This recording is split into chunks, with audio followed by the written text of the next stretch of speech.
Right now, on to the point. The redistricting battle now heading to voters this fall. We'll be the first state in U.S. history to, in the most democratic way, submit to the people of our state the ability to determine their own maps. Following heated debate, the last thing that this legislature should be doing is creating a massive distraction while also wasting scarce taxpayer funds. Last-minute changes. Does not have a trigger provision if Texas were to move forward with redistricting. And amid calls for investigations, Governor Newsom's path to redistrict moves forward. Tonight, what's next and what it all means for voters. Good evening. Thank you for joining us on To The Point. I'm Becca Habiger. Tonight, Governor Newsom's push for redistricting is moving forward. Voters will now decide in November if the state should adopt newly redrawn congressional maps designed to give Democrats more seats in Congress. We have team coverage tonight on this historic legislation. ABC 10's Jeannie Nguyen is live at the Capitol, but we start with ABC 10's Garj Palsanga, who's live from the California Democratic headquarters in downtown Sacramento, where Governor Newsom just spoke. Garj. Yeah, and Becca, the governor adamant this was not the fight that they started, but instead they were dragged into. And those were just some of his remarks that he said here at the news conference at the California State Democratic headquarters. And he came here because after signing those bills, and let's go show you that video, he signed those bills. That is what set off the special election. Now, that question whether voters want to accept this new congressional maps will appear as Proposition 50 during the November election. Newsom says this will give Californians the power to hold the Trump administration accountable through greater oversight and transparency.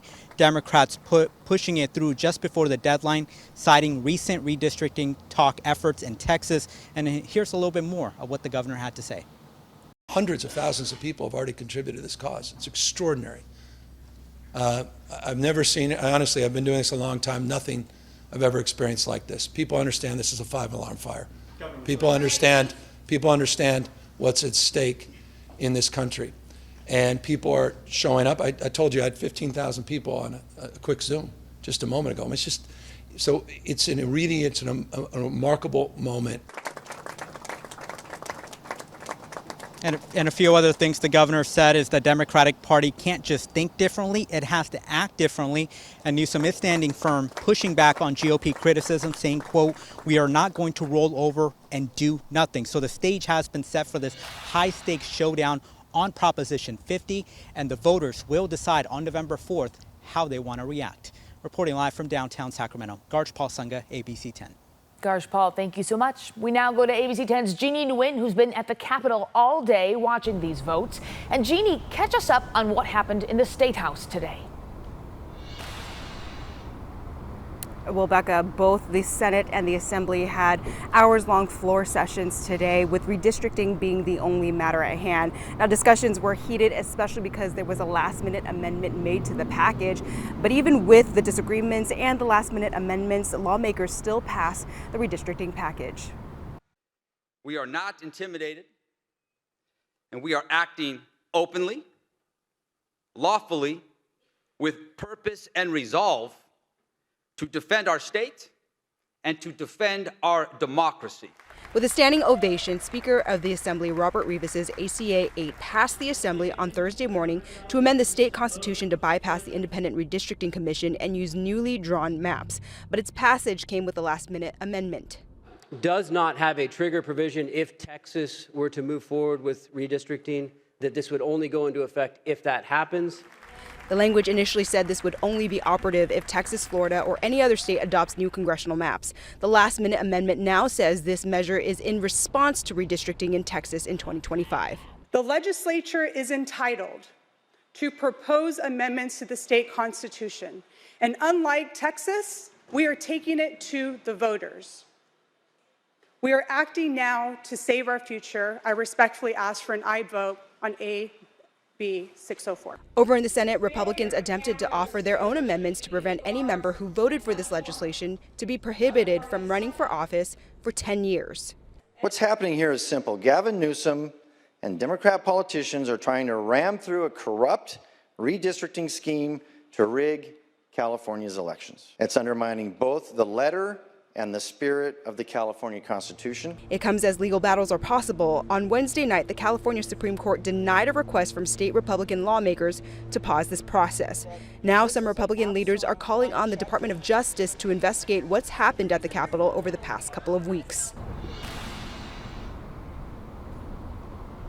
Now, an update to that trigger language. As I mentioned, it was taken out of the constitutional amendment earlier this morning, but it's now its own separate bill, which lawmakers will hear on Monday. And if passed, the bill will allow California to move forward with redistricting only if any other state adopts new maps as well. Live at the state capitol, Jeannie Nguyen, ABC 10. Jeannie, thank you so much. Well, tonight, the Democratic Congressional Campaign Committee is applauding today's actions at the State House, saying in part, quote, there is too much at stake to not fight back. Costs are rising. The American people are struggling. The DCCC is ready to fight anywhere to take back the majority so that the People's House will again prioritize the people. The group offered state lawmakers the initial redrafted maps last Friday. Well, joining us now with more perspective is Rich Eisen. He's editor-in-chief of Capitol Weekly, a nonpartisan, nonprofit publication focused on politics here in California. Yep. Rich, thanks so much for joining us. Thank you for having me. Absolutely. Well, these last few weeks, I think Newsies, Politicos, we've had our head in this redistricting conversation. But I think in coming weeks, more people will be essentially forced to hear about and consider this redistricting fight. Talk about what people will be seeing in the next 2.5 months between now and November 4th. Well, first thing they're going to see is another bill on Monday, because the section of one of the bills that deals with the trigger aspect of all this, you know, if Texas does this, then we're going to do this. That got pulled out of one of the bills today. It'll get heard on Monday. There will probably be a lot more pontificating, but it will get passed and it will get signed. So that'll be the first thing we see. After that, it's going to be a mad rush to define basically who's right and who's wrong here. That's going to be the thing that's going to take focal point over everything. Yeah, absolutely. Well, we know that the recall election for Governor Gavin Newsom back in 2021 cost the state some $200 million. Some lawmakers are estimating this special election in November could cost upward of $250 million, and that's just to administer the election. Talk about this spending you anticipate seeing on the campaign itself, the vote yes, the vote no. Well, you know, we've already seen Charles Munger come out and say he's going to, you know, put $30 million into it. Kevin McCarthy, former House Speaker, former California lawmaker, has said, you know, he's going to raise $100 million. That's the opposition side. You know, the sources I know on the pro side say they're willing to spend at least that much money. Let's just say that they do. That's already $260 million. My guess is, and it's only a guess, but my guess is this could get significantly higher than that. I would not be surprised to see it get around 275. And in such a truncated amount of time, just 2.5 months. Absolutely. But, you know, messaging and turnout are both very, very expensive, and I think both sides are willing to spend. Yeah, absolutely. You know, Texas is the reason that Democrats here have cited this whole redistricting effort in the first place. California's plan will flip 5 House seats Democratic, they hope. In Texas, it will be Republican, 5 seats. That neutralizes it. But what if more states jump in the fray? Where does this end?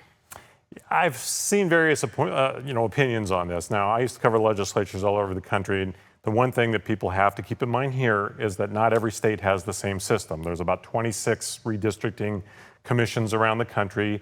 Other states do things differently. Obviously, Texas does, because they're able to do this with a simple vote, whereas we had to literally change the Constitution to be able to do it. So, you know, it's really hard to say. Indiana, New York, Ohio, they've all talked about getting in. There will be other states that are, Illinois has talked about a little bit, New York. You know, the other thing you have to look at is some of them already have the breakdown is going to be hard for Democrats or Republicans to gain more than what they've already got. So it's way too soon to know exactly what any 1 or 2 or 3 states would mean. Sure. And speaking of, you know, California Democrats' goal to flip 5 seats, I was texting with a friend of mine today, and she said, what are the chances that essentially the math doesn't math, that the California Democrats don't get these anticipated 5 flipped seats if voters, of course, approve the math? Well, that would certainly be bad news for Gavin Newsom. I mean, you know, he was asked that question today at the press conference, and he said, you know, we're going to essentially, we will roll with what happens. I mean, you really, at this point, this is what they can control. They can get this to a vote to the people. and then they can message the living heck out of it on both sides, and then we're going to see what happens. And yes, if it doesn't work out the way they want to, it's going to have some long-term ramifications, I think, for him. Yeah, a lot of political capital Governor Newsom is staking on this. Yeah, absolutely. Absolutely. For folks watching this, maybe distantly, maybe very closely, what's your message? Why should people be paying attention to this, and why should people be caring about this? I think you said in a political episode of your podcast, the Capitol Weekly podcast recently, that redistricting is something that usually makes people's eyes kind of droop, but it's pretty important right now. Oh, man, yeah, for years and years and years. That was a great way to get people to tune out anything you were talking about if redistricting was part of that. But it's become like everything else. Everything we do, it feels like, has become super political. And so people are paying attention to this now. And they should have always been paying attention to this. I mean, we have a redistricting commission in California because before that we had what we jokingly called the incumbent protection plan, where, one party had made a deal with the other to make them the permanent minority in exchange for some, a little more power here up front. And there's a lot of that goes on around the country. One of the things that may come out of this, and I'm not optimistic, but hopeful. We're already seeing a lot of people on all sides saying this is the time to have a federal law that bans this kind of thing around the country, and we have 50 independent, bipartisan redistricting commissions. One in every state. And I think this will push a lot of momentum that way. It's not going to happen anytime soon, but I think we're all seeing now, without that, it could be chaos. Yeah. And, it very well could be chaos. Yeah. I hope not. I think you hope not. Yeah. But it could be chaos. That's certainly the fear. And like you said, this could be the catalyst for change on the federal level. If there's anything that's positive that comes out of all of this, I hope that's it. Yeah, very good. Well, we'll leave it there. Thank you so much, Rich Eisen, editor-in-chief of Capitol Weekly. We appreciate you coming in. Thank you. Yeah. Well, keep in mind, California's redistricting push is in response to Texas's push. As we said, the Texas State Senate now has to vote on their maps intended to help Republicans pick up more seats in the U.S. House of Representatives.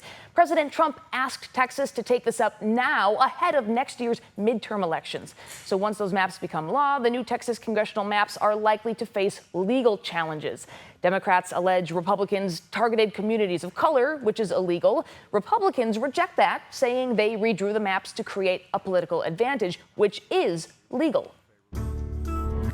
For more on today's news conferences and what was said about redistricting, we've been streaming those throughout the day. You can watch them all by downloading the free ABC 10 Plus TV streaming app. The app is available on your TV. Coming up on To The Point, tonight, crews fight for containment of a wildfire in El Dorado County. The latest conditions from the fire lines. A major retailer says goodbye to California. The reasons behind their decision to stop doing business in the state. We made it to 102 this afternoon. That's the 5th time this year we've hit 102 degrees, and I expect us to be right back there once again tomorrow. I've got the full forecast coming up after the break.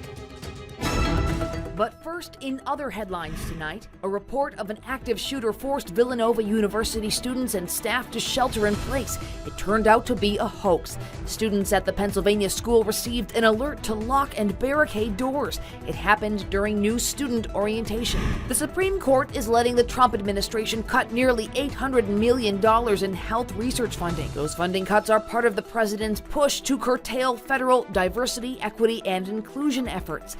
The order marks the latest Supreme Court win for Trump and allows the administration to cancel hundreds of grants while a lawsuit continues.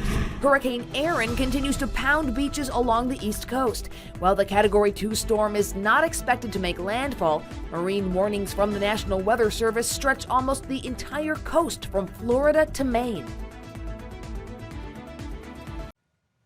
Tonight, fire crews are still working to contain the Coyote Fire in El Dorado County. The fire started yesterday after 2 p.m. and prompted evacuation warnings. It has burned more than 600 acres and is about 5% contained, according to CAL FIRE.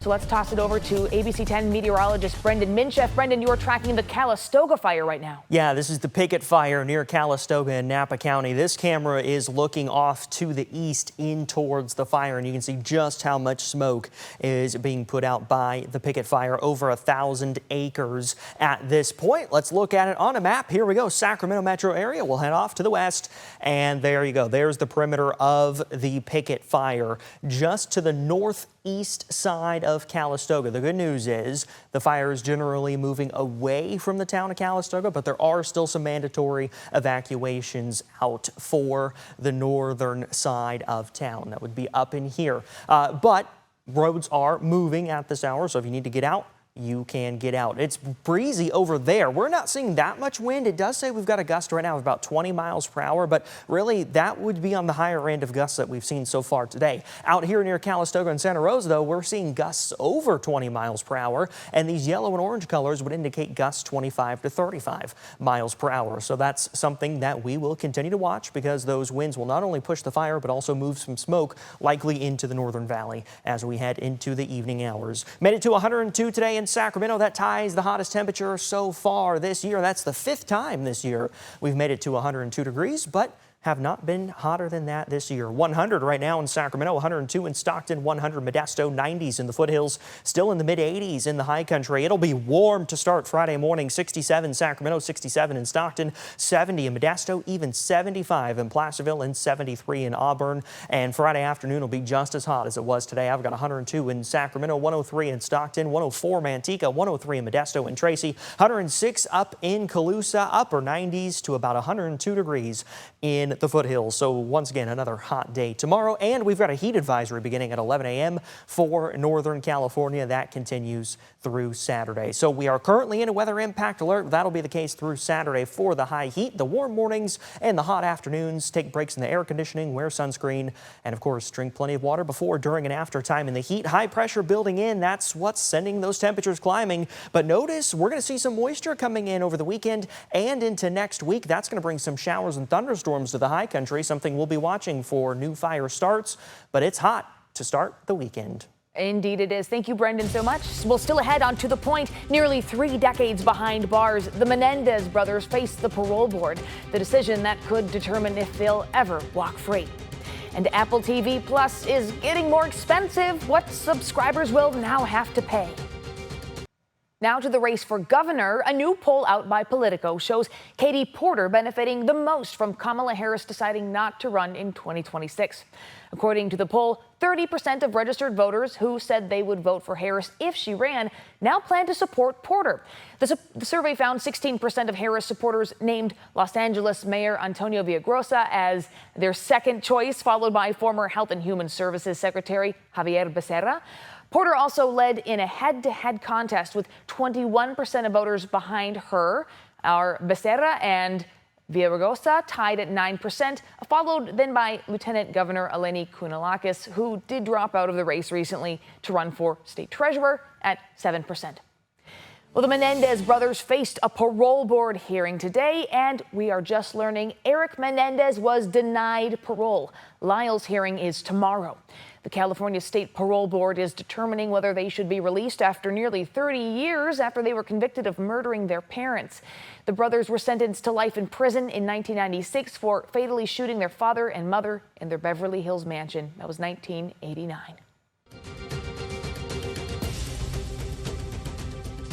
President Donald Trump is increasing his pressure on the Federal Reserve as central bankers from around the world gathered in Wyoming today. Among them are Federal Reserve leaders and people who serve similar functions in other countries.